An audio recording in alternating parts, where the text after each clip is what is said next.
الحمد للہ رب العالمین والصلاۃ والسلام علی سید الانبیاء والمرسلین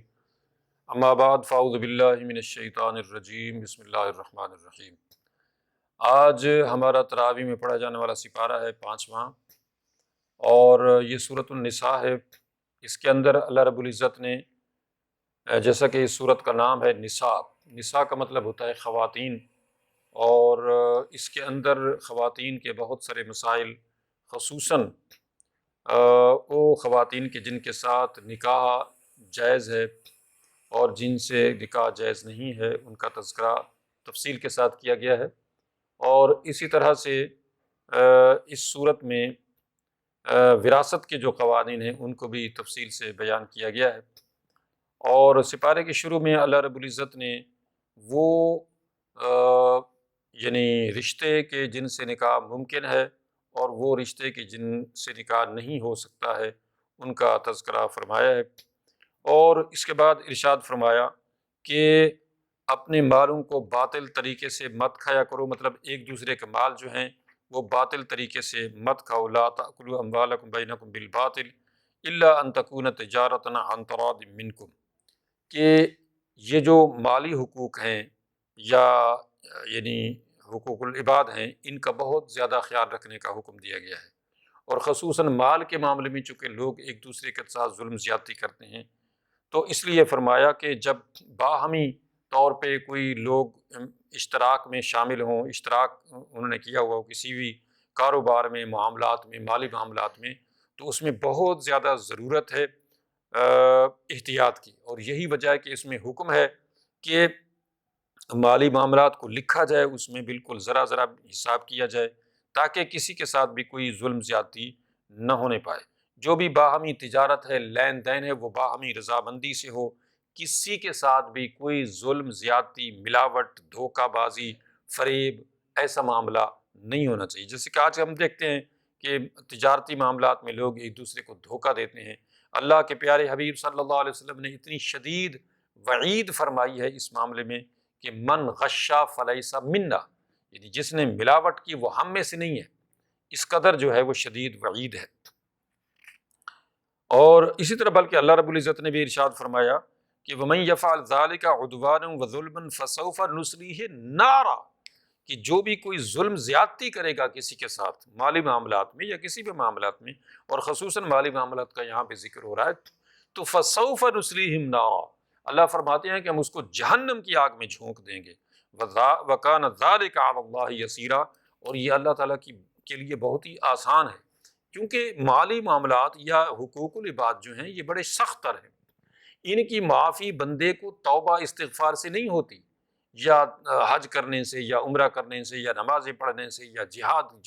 کرنے سے یا شہید ہو جانے سے بھی نہیں ہوتی۔ تو اس لیے ضروری ہے کہ مالی معاملات کو بالکل درست رکھا جائے۔ اور پھر آگے فرمایا ان تجتنبوا کبائر ما تنہون عنہ نکفر عنکم سیئاتکم وندخلکم مدخلا کریما، کہ مومنو اگر تم بڑے گناہوں سے بچتے رہو جن سے ہم نے تمہیں منع کیا ہے، تو ہم چھوٹے گناہ تمہارے ویسے ہی معاف کر دیں گے اور تمہیں جنت کے بالا خانوں میں داخل کر دیں گے۔ تو یہ اللہ تعالیٰ کا یعنی فضل اتنا ہے، یہ ہے کہ اللہ رب العزت سے جب ڈرا جائے، کبیرہ گناہوں سے بچا جائے، چھوٹے جو گناہ ہیں وہ اللہ تعالیٰ اپنے کرم سے ویسے معاف فرما دیتا ہے، جبکہ بندہ اللہ تعالیٰ کی فرما برداری کرے اور اپنے گناہوں پر نادم ہو، شرمندہ ہو، اور اسی طرح سے جب نیکی کرتا ہے، نماز پڑھتا ہے، روزے رکھتا ہے، حج زکوٰۃ یہ ساری چیزیں کرتا ہے، تو ان کی ادائیگی سے بھی چھوٹے گناہ معاف ہو جاتے ہیں۔ اور اللہ رب العزت نے قرآن میں کئی جگہ اس کا تذکرہ فرمایا ہے، جیسے دوسری جگہ فرمایا کہ ان الحسنات یذہبن السیئات، یعنی جو نیکیاں ہیں وہ برائیوں کو مٹا دیتی ہیں۔ تو بندہ جب نیکیاں کرتا ہے تو برائیاں مٹ جاتی ہیں، لیکن یہ مطلب ہے کہ جو چھوٹے گناہ ہیں، جو صغیرہ گناہ ہیں، جو کبیرہ گناہ ہیں وہ توبہ سے معاف ہوں گے، اور ان میں بھی جو مالی معاملات ہیں جو بندوں سے متعلق ہیں ان کی محض توبہ سے بھی معافی نہیں ہوگی، ان کے لیے ان بندوں سے معافی مانگنی پڑے گی جن کے ساتھ ظلم زیادتی کی گئی ہے یا ان کے ساتھ کوئی مالی جو ہے وہ معاملہ غلط کیا ہے۔ اور پھر اللہ رب العزت نے وراثت کے معاملے میں پھر سے ذکر فرمایا ہے کہ جو وراثتی معاملات ہیں ان کو بالکل اسی طرح سے کرنا ہے جیسے اللہ کا حکم ہے۔ وراثتی معاملے میں کوئی بھی بندہ، وہ باپ ہے، وہ ماں ہے، وہ بھائی ہے، وہ بہن ہے، وہ کوئی بھی ہے، کسی بھی شکل میں کسی کے ساتھ بھی اپنی ثوابدید پہ اس میں رد و بدل نہیں کر سکتا ہے، کیونکہ اللہ نے خود سے ان کی ڈویژن کر دی ہے کہ جب باپ فوت ہوتا ہے یا ماں فوت ہوتی ہے یا جو بھی کوئی بندہ فوت ہوتا ہے تو اس کے نیچے پیچھے جو جتنے بھی اس کے ورثاء ہیں ان کو کون سا وہاں کس کو حصہ ملے گا، یہ اللہ نے خود سے ڈیفائن کر دیا ہے۔ اس میں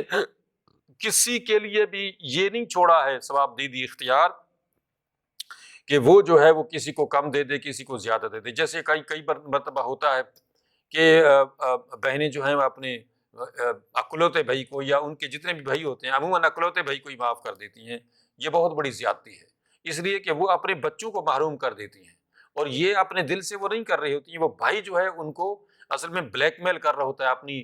نام نہاد محبت کی وجہ سے کہ جی دیکھیں میں تو تمہارا اکیلا بھائی ہوں، تو میں جو ہے وہ بڑا یہ ہوں اور وہ ہوں، اور اس طرح سے وہ جو ہے وہ ماں باپ کا بھی پہلے سے لاڈلا ہوتا ہے تو بہنیں اور بھی زیادہ اس سے پیار کرتی ہیں۔ تو یہ عموماً دیکھنے میں آیا ہے کہ ایسے بھائی جو اکلوتے ہیں ہوتے ہیں 2 4 6 بہنوں کے، وہ جناب عالی اپنی اس یعنی اکلوتے پن کی وجہ سے بہنوں کو لوٹ لیتے ہیں، اور جناب نام نہاد محبت کا ان کو جو ہے وہ دے کے جھانسا تو وہ بہنیں جو ہیں وہ جا کے بھائی کے حق میں بیان دے دیتی ہیں، اور وہ جو مطلب بچے ہوتے ہیں ان کے بہنوں کے وہ بیچارے روتے پیٹتے رہتے ہیں، اور کروڑوں کی جائیداد جو ہے بہنیں اس طرح سے وہ بھائیوں کو دے دیتی ہیں۔ یہ بالکل غلط طریقہ ہے۔ اللہ نے جو ڈویژن کی ہے کبھی ایسا نہیں دیکھنے میں آیا کہ کسی بھائی نے، ایک نے یا دو ہوں یا دو، انہوں نے کہا کہ چلیں جی میں تو اکیلا ہوں، میری جو اللہ نے بڑھت دیا ہے تو میں اپنی بہنوں کو معاف کرتا ہوں، مطلب میں وہ کیا دے رہا تھا، باپ کی طرف سے ہوتا ہے کہ میں کچھ نہیں لیتا، باپ کی طرف سے حصہ تو سارا حصہ جو ہے بہنوں کو ہے اور بہنوں کو جو ہے میں دے دیتا ہوں۔ تو کبھی ایسا سننے میں نہیں آتا ہے، کبھی بھی ایسا نہیں ہوا ہے۔ تو اس لیے اللہ رب العزت نے فرمایا وَلِكُلٍّ جَعَلْنَا مَوَالِيَ مِمَّا تَرَكَ الْوَالِدَانِ وَالْأَقْرَبُونَ وَالَّذِينَ عَقَدَتْ أَيْمَانُكُمْ فَآتُوهُمْ نَصِيبَهُم مِّنَ اللَّهِ كَانَ عَلَىٰ كُلِّ شَيْءٍ، یہ اللہ کی طرف سے یعنی ڈویژن ہے کہ کس کو کون سا حصہ ملے گا۔ اللہ نے ایک گھر میں 2 4 6 بچے پیدا کیے، لڑکیاں لڑکے جو بھی، اور ان کی ڈویژن پھر اللہ نے کر دی کہ لڑکے کو یہ ملے گا، لڑکی کو یہ ملے گا۔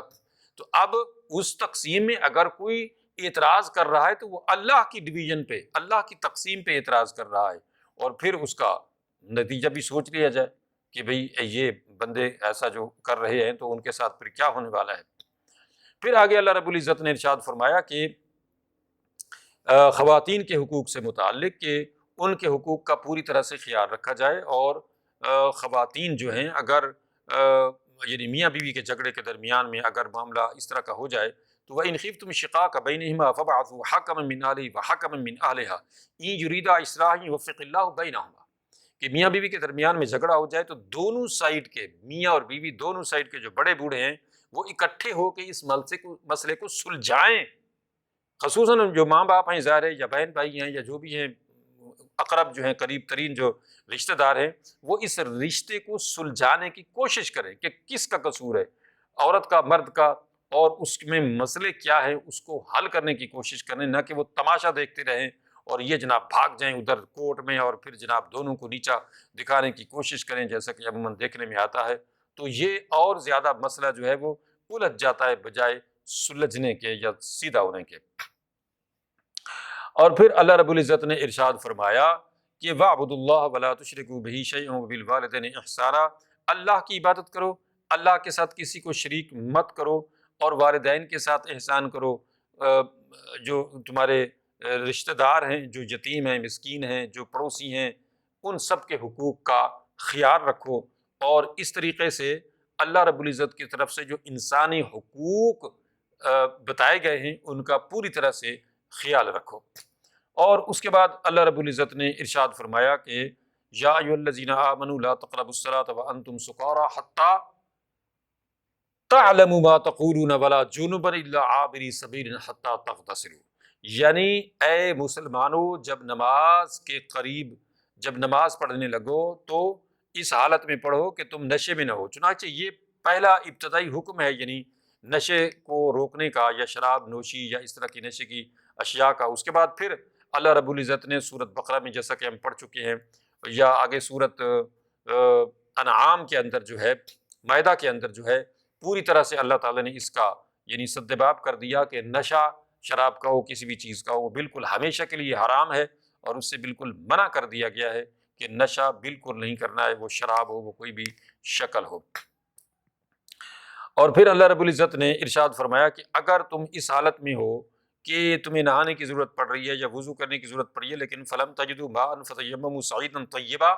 کہ تم اب پانی نہیں پاتے ہو، تو پھر ایسا کرو کہ تیمم کر لیا کرو پاک مٹی سے، اور اس طریقے سے تم جو ہے وہ تیمم کر کے نماز پڑھ سکتے ہو۔ مطلب یہ ہے کہ ایسا نہیں کرنا ہے کہ پانی نہیں مل رہا ہے تو تم جو ہے یہ سوچو کہ چلو جی پانی تو نہیں مل رہا تو اب میں نے نہانا ہے یا مجھے وضو کرنا ہے تو نماز چھوڑ دیتا ہوں یا بعد میں پڑھ لوں گا، تو ایسا نہیں کرنا۔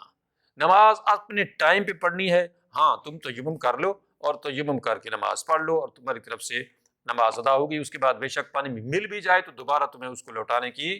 ضرورت نہیں ہے۔ اس کے بعد اللہ رب العزت نے یہود کی جو ایک معاندانہ روش تھی نا،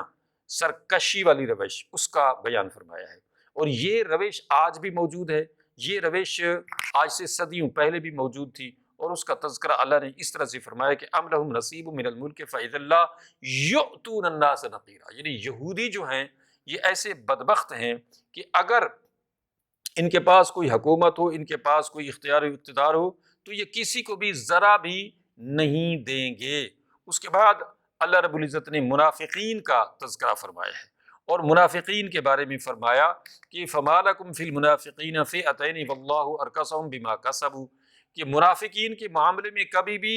نرمی نہیں کرنی ہے، اس لیے کہ منافق جو ہے وہ تمہاری صفوں میں اس لیے گھستے ہیں تاکہ وہ مسلمانوں کو نقصان پہنچائیں۔ ان کا اولین مقصد یہی ہوتا ہے بظاہر اپنے آپ کو مسلمان ظاہر کرنا، اس لیے منافقین کے بارے میں قرآن میں شروع سپارے سے لے کے آخری تک جو ہے ان کے بارے میں بتایا گیا ہے کہ منافقت جو ہے یہ ایسا برا اور گھنونا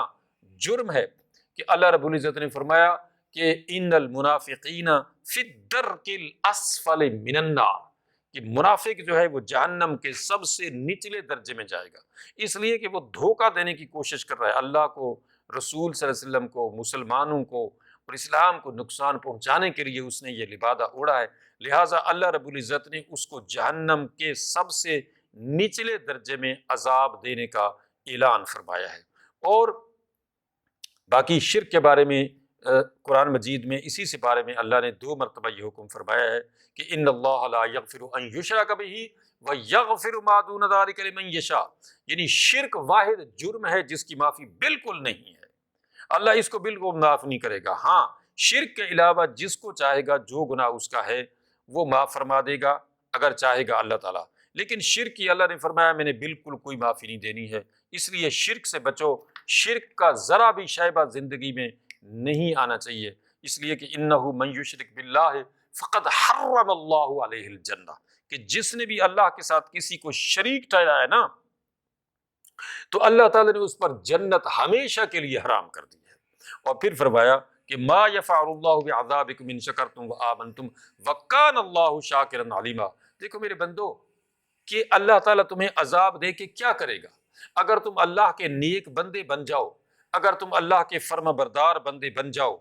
اور اللہ کے شکر گزار بندے بن جاؤ تو اللہ تعالیٰ تمہاری قدردانی فرمائے گا، تمہارے اعمال کو، نیک اعمال کو قبول فرمائے گا، اور اللہ تعالیٰ تو بڑا نیک اعمال کی قدردانی فرمانے والا ہے۔ وَكَانَ اللَّهُ شَاكِرًا عَلِيمًا، یعنی اللہ تعالیٰ بڑا مہربان ہے، بڑا قدردانی فرمانے والا ہے اور سب کچھ جانتا ہے، تمہارے اوپر مہربانی کرے گا اگر تم اس کے نیک فرما بردار بندے بن جاؤ۔ اللہ تعالیٰ سمجھنے عمل کرنے کی توفیق عطا فرمائے۔ وآخر دعوانا ان الحمد للہ رب العالمین۔